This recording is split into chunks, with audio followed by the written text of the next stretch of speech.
Buenas tardes, buenas noches o buenos días, depende cuando estén viendo este video. Primero que todo, les quería saludar y dar gracias al Señor que por fin eh, puedo otra vez volver a hacer los videos de la clase de la historia de la iglesia cristiana. Les pido perdón por no haber podido hacerlo antes eh, y no quiero que piensen que me he olvidado de ustedes, no lo he hecho. Orando siempre por el Instituto Bíblico de la Providencia. Bueno, empecemos con oración. Padre nuestro que estás en los cielos, te pedimos que tú nos des sabiduría para entender tu palabra, que sepamos que esto no es solamente información, pero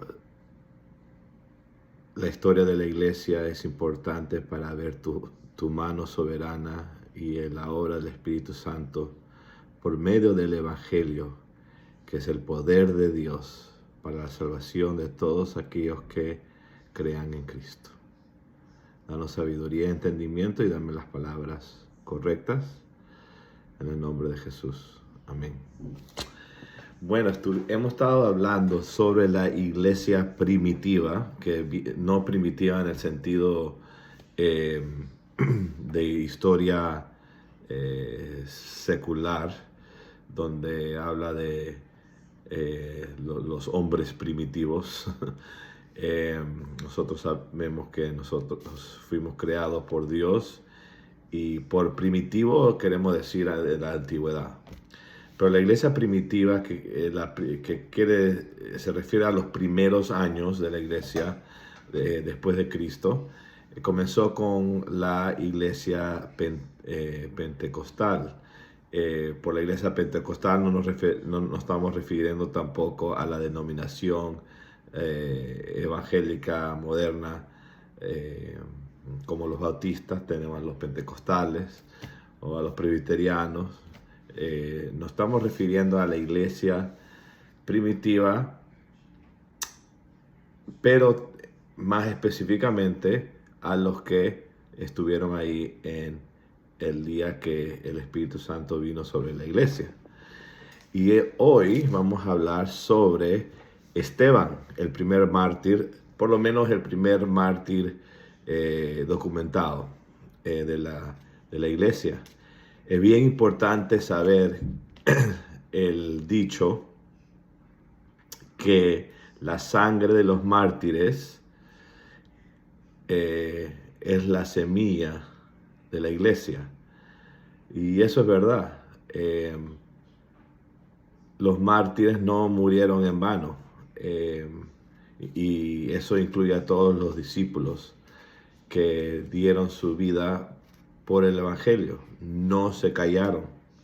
¿Y por qué no se callaron? Y esto también lo conversamos, lo aprendimos en las clases pasadas, porque sabían que Cristo había resucitado.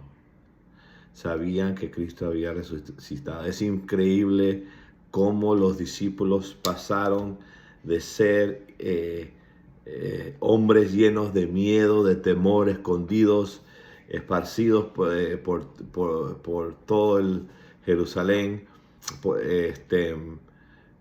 porque Cristo había sido crucificado y enterrado, puesto en la tumba, y entonces ya se habían rendido. Lamentablemente, aunque Pedro había dicho a Cristo: tú eres el Mesías, tú eres el Cristo, el Hijo del Dios viviente, lamentablemente estaban llenos de miedo. Pero cuando se enteraron que Cristo había resucitado y vieron la tumba vacía, cambiaron y empezaron a predicar el Evangelio con el poder de Dios. Y también, una vez que vino el Espíritu Santo a la iglesia en el día de Pentecostés, se ve un cambio en los apóstoles. y que nos muestra que es la resurrección de Cristo que nos da el valor para predicar fielmente el Evangelio, y es el Espíritu Santo que nos da el poder. Amén. Pero va conectado, porque lo que nos da el poder de predicar el Evangelio es el Espíritu Santo que fue involucrado en la resurrección de Cristo, ¿no? Entonces, el poder de la resurrección de nuestro Cristo es el mismo poder que vive en nosotros. Y por eso el apóstol Pablo decía: yo quiero conocer a Cristo y el poder de su resurrección. Verlo a Él, utilizarnos a nosotros para compartir y proclamar el Evangelio. Entonces, uno de los hombres que empezaron a predicar con mucha pasión fue un hombre que se llamaba Esteban. Y vamos a leer su historia, comenzando en el libro de Hechos. Así que si tienen sus Biblias, por favor, abran sus Biblias a el libro de Hechos, comenzando con el capítulo 6. Comenzando con el capítulo 6, y empezaremos en el versículo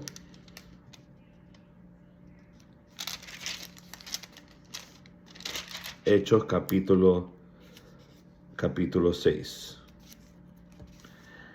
Y aquí nos muestra de cómo entra Esteban, y con la muerte de Esteban vamos a ver dos vidas que se van a cruzar. Y esa es Esteban, la vida de Esteban y la vida del gran Saulo, que se convierte en Pablo, más allá, ¿no? Y eso también es bien importante, porque en la vida de Pablo vemos el Evangelio en la carne. Vemos el Evangelio en la vida de una persona, el poder del Evangelio, de la transformación supernatural de la vida de un ser humano una vez que ha recibido el perdón de Cristo y el cambio que hace en su vida. Pablo es un gran ejemplo del poder del Evangelio. Entonces, a mí me encanta hablar de la historia de la iglesia, porque vemos el resultado de el poder del Evangelio en la vida de una persona. Amén. Entonces, empecemos con Hechos capítulo 6. En aquellos días, como creciera el número de los discípulos, hubo murmuración de los griegos contra los hebreos, de que las viudas de aquellos eran desatendidas en la distribución diaria. Entonces estaban descuidando a los discípulos, estaban descuidando supuestamente a las viudas, y empezaron murmuraciones. Eso ya no pasa hoy en día, ¿verdad? es una broma. Las murmuraciones es algo que el enemigo siempre utiliza para dividir iglesias. Y por eso, otra vez repito, que la historia de la iglesia es tan importante, para que nosotros podamos ser inspirados por hombres y mujeres de Dios que dieron su vida por el Evangelio, pero también para que no repitamos los mismos errores. Cuando hubo error, no lo repitamos en la iglesia de hoy, pero cuando hubo obediencia a la voluntad de Dios en sus vidas, que repitamos eso. Entonces hubo murmuraciones de que las viudas de aquellos eran desatendidas en la distribución diaria. Estaban diciendo que solo cuidaban a las viudas de los hebreos, habían preferencia, ¿verdad?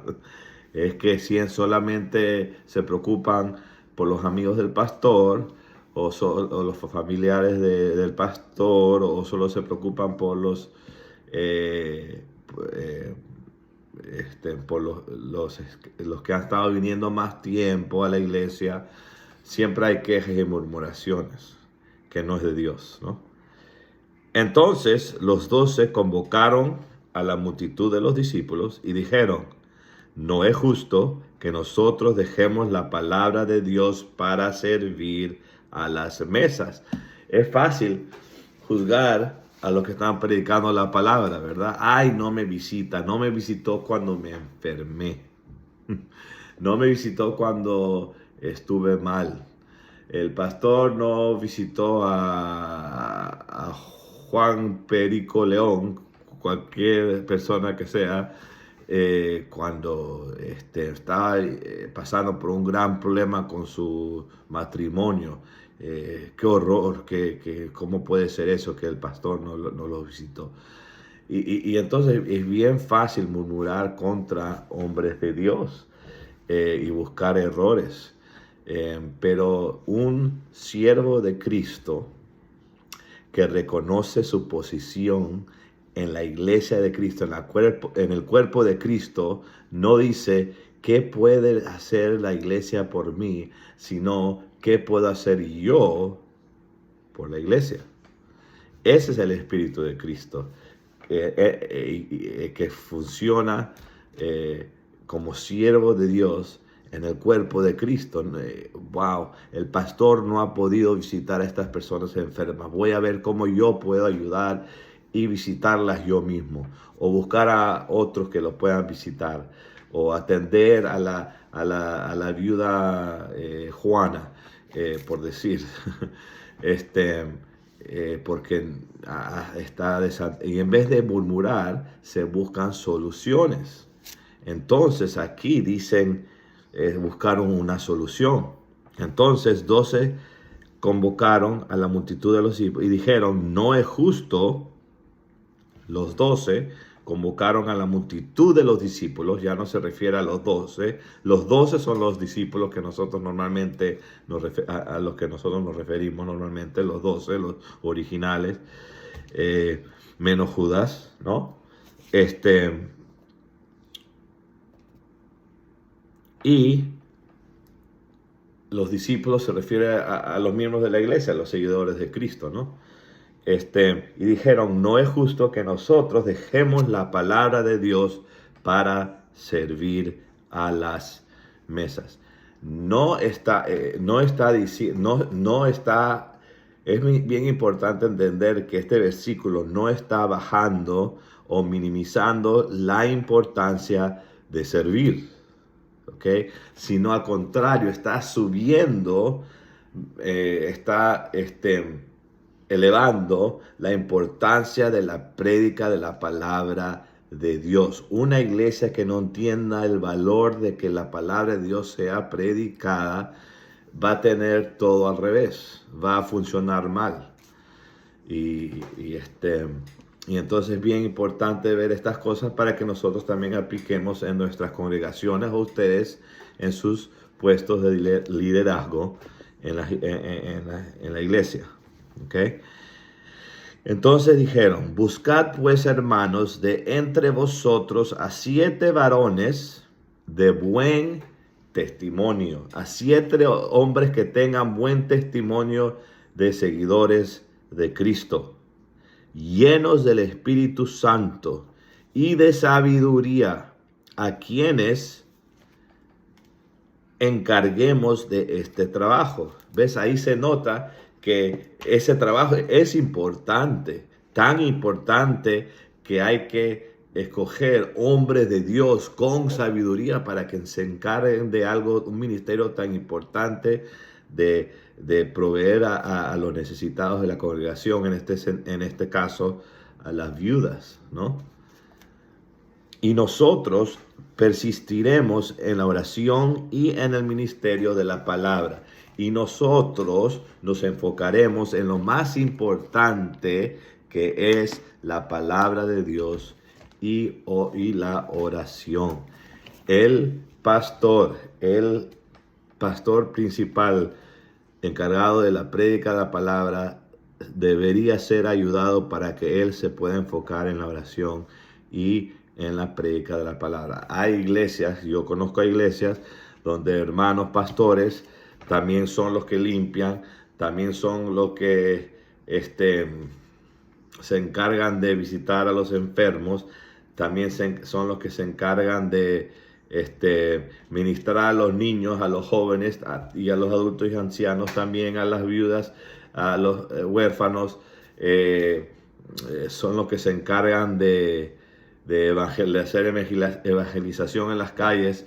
Es el que hace todo.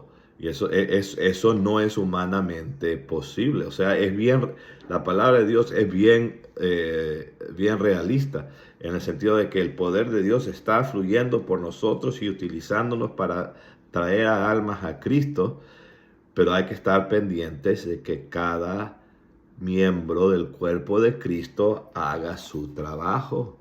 Es como nuestro cuerpo, ¿verdad? Es como nuestro cuerpo humano.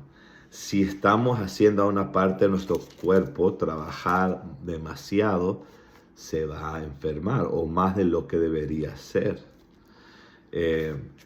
Sea el riñón, ¿verdad? Sea los pulmones, sea el hígado, sea el corazón, ¿verdad? Hay que asegurarse que nuestros órganos estén funcionando bien y haciendo su labor específico, y no haciéndolos trabajar en lo que no les le toca. Y aquí entonces dice, agradó la propuesta a toda la multitud y eligieron a Esteban. Ahí está. Esteban era uno de estos siete escogidos. Aquí es donde viene la palabra, estos son los diáconos, los primeros diáconos de la iglesia, ¿no? Lo importante que deben ser los diáconos, que de verdad, lamentablemente, en la iglesia moderna los diáconos son hombres de poder, de tomar decisiones financieras de la iglesia, son bien importantes, o así se sienten. Pero es una posición bien humilde, en el sentido de que hay que tener humildad para ser diácono y ser hombres que tengan sabiduría, pero estén llenos del Espíritu Santo, porque saben que es un llamado a servir al cuerpo de Cristo. No se trata de una posición jerárquica, ¿no? Después continúa aquí y dice, agradó la propuesta a toda la multitud y eligieron a Esteban, varón lleno de fe y del Espíritu Santo, a Felipe, a Prócoro, a Nicanor, a Timón, a Pármenas y a Nicolás, prosélito de Antioquía, a los cuales presentaron ante los apóstoles, quienes orando les impusieron las manos. Es un llamado especial. Y crecía la palabra del Señor, y el número de los discípulos se multiplicaba grandemente en Jerusalén. También muchos de los sacerdotes obedecían a la fe. Los que habían sido sacerdotes judíos obedecían a la fe. Quiere decir que venían a Cristo, obedecían el llamado a la fe en Cristo. Y entonces ves cuando el cuerpo de Cristo funciona como debe funcionar, el Espíritu Santo se mueve sanamente, y vemos el resultado, ¿no? Qué momento tan glorioso.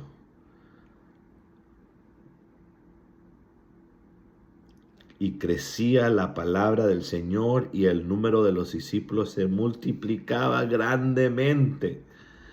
Entonces, para no confundir los 12 discípulos, usa la palabra apóstoles para referirse a los 11, porque ya no está Judas, está un nuevo, ¿no?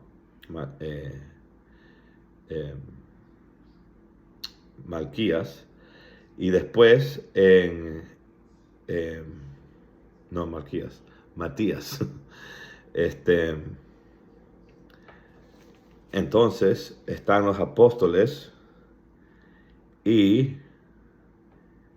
los discípulos son los seguidores de Cristo. Yo soy un discípulo, tú eres un discípulo o una discípula. Y entonces, continúa aquí entonces diciendo esto. Y Esteban, lleno de gracia y de poder, hacía grandes prodigios y señales entre el pueblo. Él hacía grandes prodigios y señales en el pueblo. Entonces vean aquí que Esteban, aunque era un diácono que se encargaba de servir a las personas, no quiere decir que entonces ya no tiene que predicar el evangelio. Ese es mi trabajo. Yo no voy a la evangelización para el pastor o para los evangelistas, ¿no? Pero para mí no. Yo soy diácono. Yo sirvo a la iglesia. Entonces, saber que el rol de un diácono no quiere decir que tú no evangelizas, que tú no proclamas con la palabra, con el hablar, el evangelio de Dios. Todo cristiano es llamado a hacer eso. No importa cuál sea tu llamado en la iglesia, en el cuerpo de Cristo. Entonces Esteban proclamaba el evangelio sin miedo.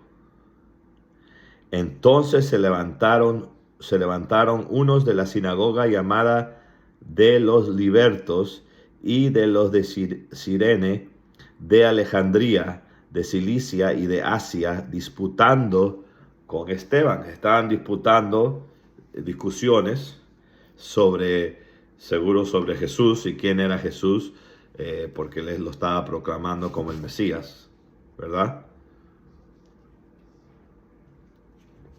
Y después dice aquí que no podían resistir a la sabiduría y al espíritu con el que hablaba. Versículo 10.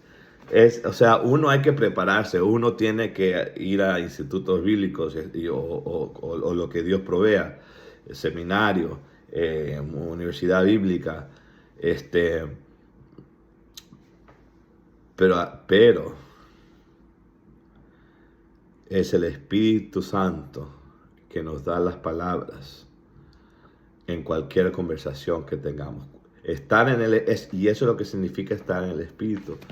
Esa fue una descripción de Esteban, que estaba lleno del Espíritu Santo.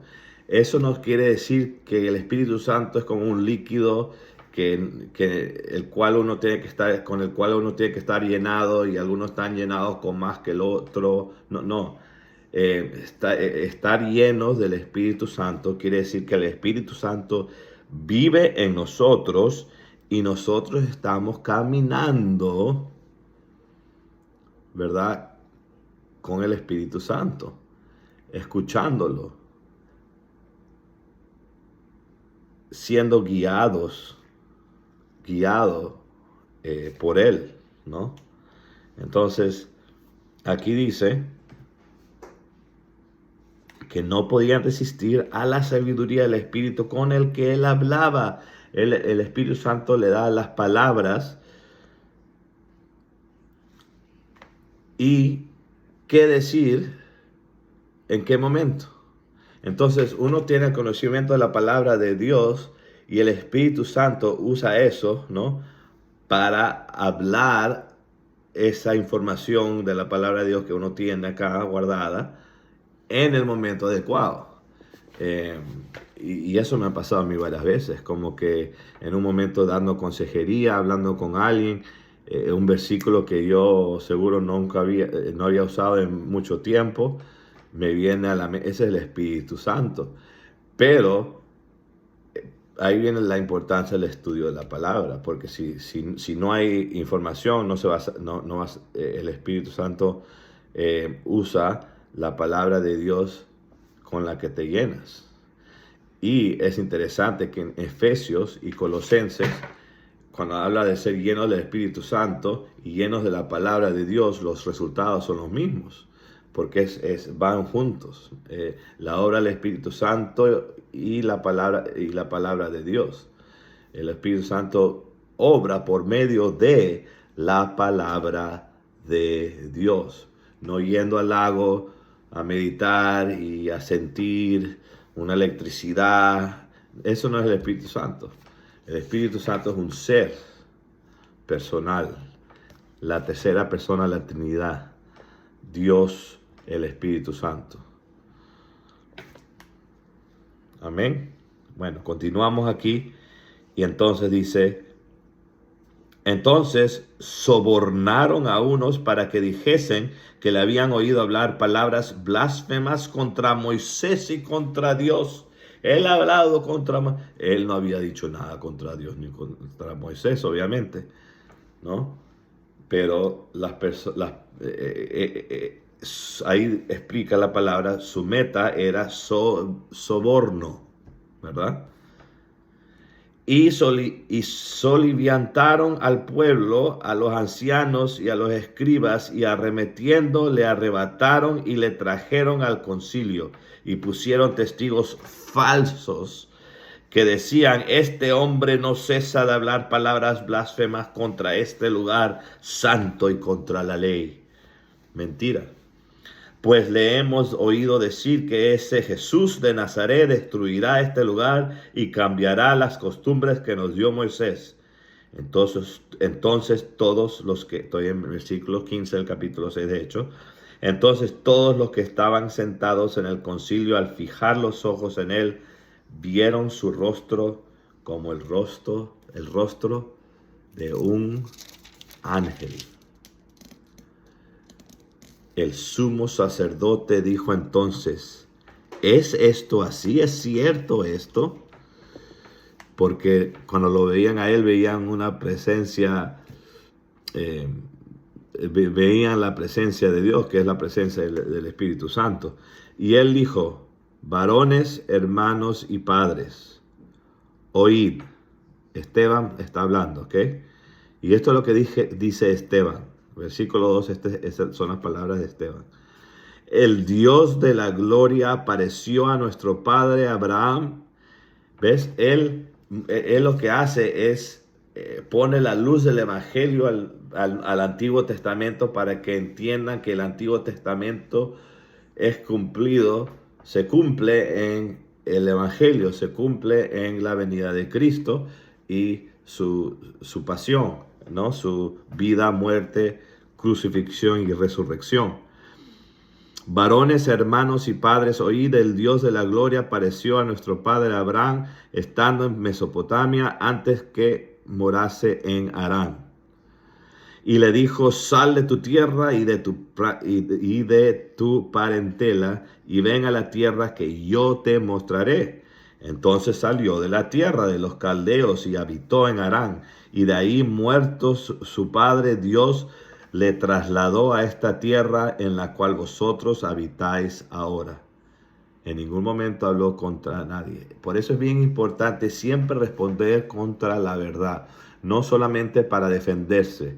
Yo nunca, o sea, cuando alguien levanta falso testimonio, especialmente si se trata de que están diciendo que usted está diciendo palabras blasfemas, ¿no? O herejes, uno tiene que decir, no, yo nunca dije esto. Yo dije A, B y C, y así se aclaran las cosas. Porque no se trata de defenderse a uno, se trata de defender el evangelio puro, ¿no? Entonces, versículo 5, ya estamos en el capítulo 7, y no le dio herencia en ella ni aún para sentar un pie, pero le prometió que se le daría en posesión y a su descendencia después de él, cuando él aún no tenía hijo. Y le dijo Dios así, que su descendencia sería extranjera en tierra ajena y que los reducirían a servidumbre y los maltratarían por 400 años. Mas yo juzgaré, dijo Dios, a la nación de la cual serán siervos, y después de esto saldrán y me servirán en este lugar. Y le dio el pacto de la circuncisión, y así Abraham engendró a Isaac y le circuncidó al octavo día, e Isaac a Jacob y Jacob a los 12 patriarcas, etcétera, etcétera. Los patriarcas, movidos por envidia, vendieron a José para Egipto, pero Dios estaba con él y le libró de todas las tribulaciones. Bien, increíble lo que Esteban está haciendo aquí. Está yendo por todo el Antiguo Testamento y trayendo la discusión a Cristo. Eso es lo que nosotros, siervos de Dios, debemos de hacer siempre. No importa qué parte de la Biblia estemos enseñando, Génesis o hasta Apocalipsis, que tantos le tienen miedo. Pero estudiar la palabra de Dios se trata de traer a uno a Cristo. El enfoque a Cristo. Y es increíble lo que Esteban, obviamente guiado por el Espíritu Santo, hace aquí. Escudriña las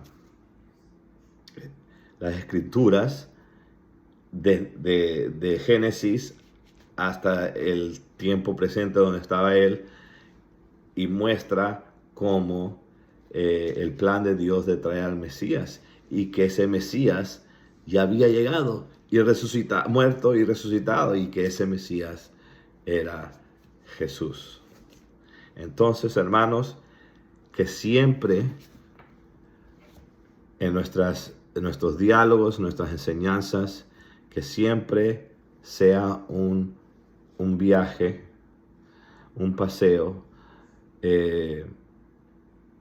por las Escrituras, pero que siempre lleguemos al Evangelio, a Cristo. Que en todas nuestras prédicas traigamos al oyente a la cruz de Cristo.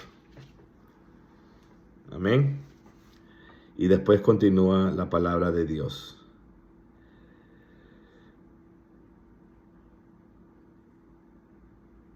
Y le libró de todas sus tribulaciones, y le dio gracia y sabiduría delante de Faraón, rey de Egipto, el cual lo puso por gobernador sobre Egipto y sobre toda su casa. Vino entonces hambre en toda la tierra. Está yendo por todo el Antiguo Testamento, ¿verdad? Entonces me voy a saltar aquí unos versículos por el tiempo. En versículo 20 del capítulo 7 dice: en aquel mismo tiempo nació Moisés y fue agradable a Dios, y fue criado 3 meses en casa de su padre, etcétera. Entonces llega donde Moisés, y por fin, después de hablar de Moisés, en el versículo 32 dice: yo soy el Dios de tus padres, el Dios de Abraham, el Dios de Isaac y el Dios de Jacob. Y Moisés, temblando, no se atrevía a mirar. Y le dijo al Señor: quita el calzado de tus pies. Está hablando sobre Moisés, el encuentro de Moisés con Dios en el desierto. Y después continúa Esteban a hablar hasta que en el versículo habla de David, ¿verdad? En el versículo 45 los trae a los días de David. Versículo 46 del capítulo 7 de Hechos. Este halló gracia delante de Dios y pidió proveer tabernáculo para el Dios de Jacob. Mas Salomón le edificó casa. Si bien el Altísimo no habita en templos hechos de mano, como dice el profeta: el cielo es mi trono y la tierra el estrado de mis pies. ¿Qué casa me edificaréis? Dice el Señor. ¿O cuál es el lugar de mi reposo? ¿No hizo mi mano todas estas cosas? Duros de cerviz e incircuncisos de corazón y de oídos, vosotros resistís siempre el Espíritu Santo como vuestros padres, así también vosotros. ¿Cómo los trajo a este momento de convicción, verdad? ¿A cuál de los profetas no persiguieron vuestros padres? Y mataron a los que anunciaron de antemano la venida del justo, Jesús, de quien vosotros ahora habéis sido entregadores y matadores. Vosotros que recibisteis la ley por disposición de ángeles y no lo guardasteis, oyendo estas cosas, se enfurecían en sus corazones y crujían los dientes contra él. Se estaban enojando cada vez más porque él estaba diciendo la verdad. Hermanos, si uno fielmente está proclamando el Evangelio, no podemos esperar que todo el mundo responda con cariño y felicidad y gozo. Porque si uno de verdad está fielmente proclamando el Evangelio de Cristo, que uno es pecador, que se merece la ira de Dios en la eternidad, condenado en el infierno, aunque eso es lo que nos merecemos, y somos condenados sin Cristo por el pecado, pero en Cristo tenemos el perdón. Él tomó nuestro lugar. Él ganó la salvación y nos la da a nosotros de regalo para que la recibamos recibamos ese regalo de la salvación y el perdón de nuestros pecados por fe y descansemos en esa realidad que nuestros pecados ya han sido perdonados, pasados, presentes y futuro. Y ahora nuestra relación y comunión con Dios ha sido restaurada y somos hijos de Dios. Entonces se están enojando, los dientes se empiezan a morder los dientes del enojo, ¿verdad? Se crujían los dientes, pero Esteban, lleno del Espíritu Santo, ese es el tema de la vida de Esteban. En resumen, era un hombre lleno del Espíritu Santo. Y el hombre, la mujer que sea sierva de Dios, es un hombre o una mujer llena del Espíritu Santo y de la palabra de Dios. Porque si tú no estás lleno de la palabra de Dios y el Espíritu Santo obrando en ti por medio de la palabra, entonces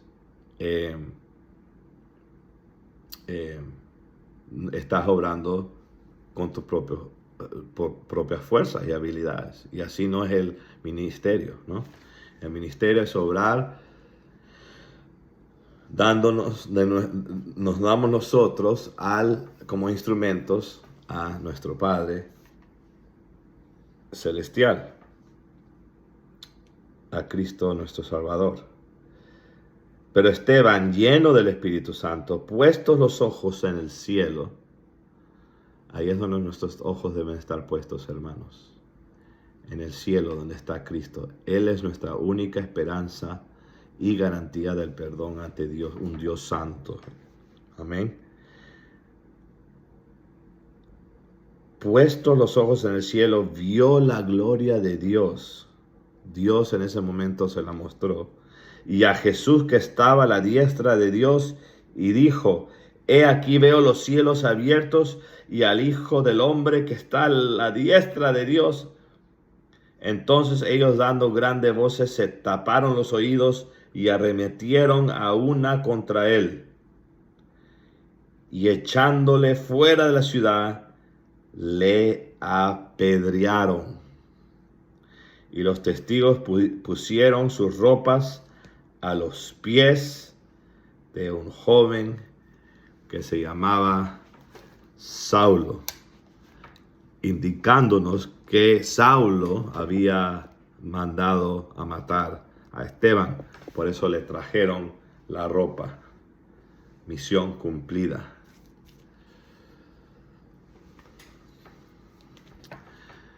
Hermanos, ese fue el primer mártir de la iglesia. Pero más importante, veamos aquí que no siempre vamos a ser recibidos con amor ni positivamente, porque el Evangelio de Dios hace eso. Cuando uno predica a Cristo, No todos lo van a quererte escuchar, pero hay que predicarlo igual.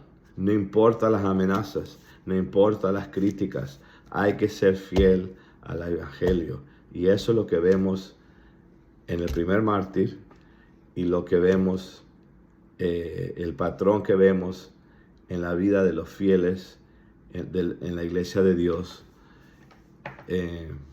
predicando el evangelio hasta los fines de la tierra. Amén. Amén. Wow. Me encanta hacer estos videos porque me emocionan. Porque uno se olvida. Hasta en el ministerio se olvida de que somos parte de un plan grandioso de Dios, que es de salvar a su pueblo, a los que todavía necesitan oír de Jesús y de su perdón y de su misericordia y de su gracia. Y esa misión continuará hasta que Cristo regrese.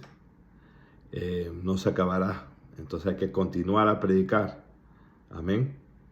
Y esas son las cosas que podemos aprender de la iglesia primitiva, de la iglesia del Nuevo Testamento, de Hechos, en este caso de los mártires, como el primer mártir que fue Esteban. Y vamos a terminar ahí.